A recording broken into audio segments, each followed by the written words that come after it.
We all have it in our head that, oh, that will never happen to me, but what would you do if it did? Now, Aidan Carroll is here to talk us through some very simple things you can do on a day-to-day basis to avoid getting yourself into awkward situations. Aidan, thanks a million for coming in. Thank you, Olive. Thank you. And the first thing, I suppose, is it the sense that, 90% of people get themselves into awkward situations because they're simply not aware of their environment?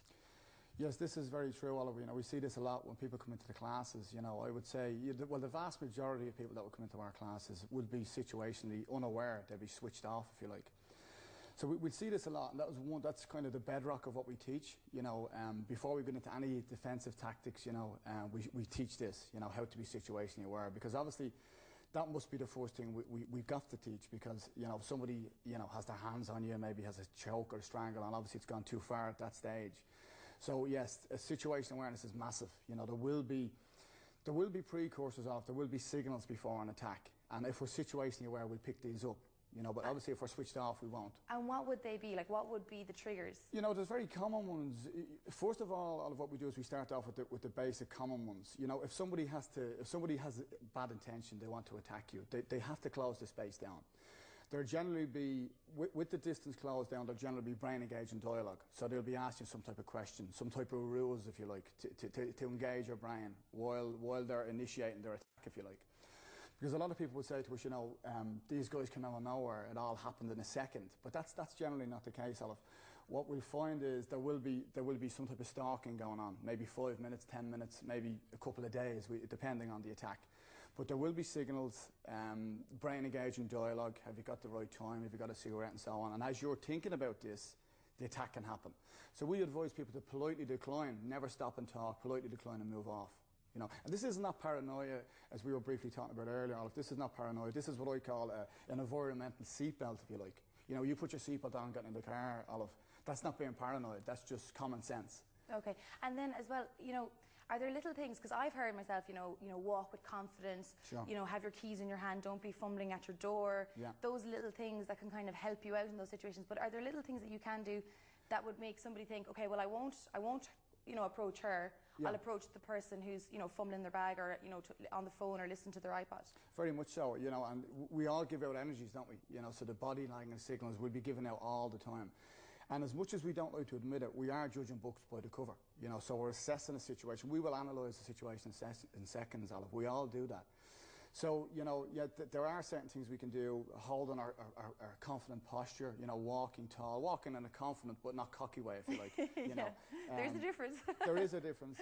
And, simple things that people will know, but they do it without thinking about it. Wearing iPods, hood up, maybe the shoulders are rounded, your hands are in your pockets. So these are negative body language signals that if there is, a would-be predator or would-be attacker there, he will pick up on this, because remember, they're looking for a weak victim. They're not looking for a hard target. So if you're sending out these signals that you are possibly a weak target, they will hone in on that. Okay, now, so obviously there's little things that you can do, non-verbal communication to avoid, sure. Luring people to you. But say it does happen, you're in the situation, somebody's kind of not in your space, but kind of, your alarm bells, because we all have kind of the alarm bells that go off. Then what do you do? Do you wait to be, do you initiate an attack, or do you wait, or what do you do? Yeah, this is a question that gets asked a lot, Olive. And what I would say there, I'll try and give you this in a nutshell. We don't wait to be attacked, firstly. We don't wait for confirmation that, oh, I've been attacked, I'm taking a punch, I'm taking a knife to the body or whatever. It's obviously too late at that point.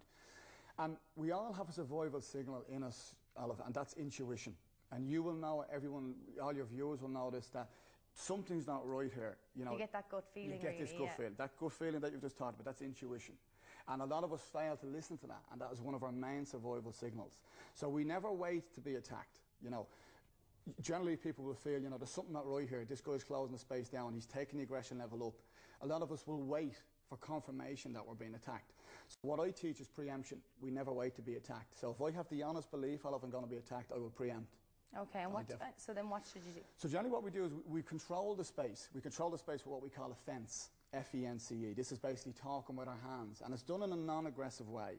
But basically what it's doing, if you can imagine, you see two boxers in a ring. He's throwing out his left hand, the jab hand as we call it. This is finding his range before he gets the strong punch in.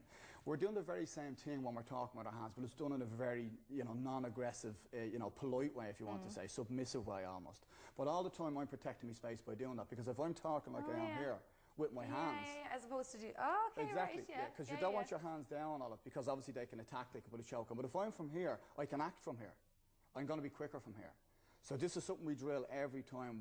We just call it talking hands. So it's almost like you're kind of ready for something. Yeah. I see what you mean. It's like an kind of a exclamation. simple thing, though, isn't it? Like, as I'm talking to you, Oliver, it's like an exclamation. You say, look, what's this all about? And it's very natural. You know, but all the time I'm protecting my space when I do this. But again, like everything, it has to be drilled. Okay, and then if they lunge in, like, is the best thing to just leg it? Oh, obviously. I mean, the first... running away, heels going, ah! You know, as funny as that sounds, but that's the first thing we teach. If you have the option to run, run. You know? And if awareness is there, as we said initially, if awareness is there, you feel something's not right, avoid it. You know, just avoid it. Like, I know that a lot of these classes are taking place now. How, like, you know, I mean, a lot of people think, okay, well, he's not going to just, you know, the way you learn something, like, no, hang on, you have to stand like this because I need to grab you like that. I mean, how relevant are the classes? Are they good? Like, obviously, well, yeah, it's very true, Olive. You know, you see a lot of people, not to knock anything from any system or any classes, but unless you're training for reality, it will crumble under pressure. Simple as that. You know, and I say this from a martial arts. I mean, I teach martial arts and I teach self-defense. They're two different things. One is an art form and one is dealing with reality. So unless your training is training for that reality, it will fail under pressure. So our classes look very realistic. They're not choreographed. They're not pretty to look at. But real violence is not pretty, Olive, as you know. So we do train for that. I mean, there's a lot of aggression, controlled aggression. But, you know, from the outside looking in, this looks very, very real. And it must be like that, Olive, because how we train you is how you're going to react. And if people want to find out more about the classes? Yeah, well, we have a website set up.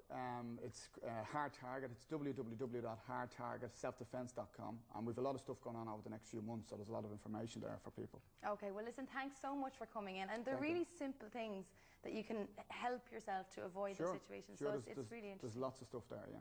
Okay, thanks, Ben. Thanks so much. Aidan, Carroll there from Hard Target Self-Defense. And if you do want more information, log on to hardtargetselfdefense.com.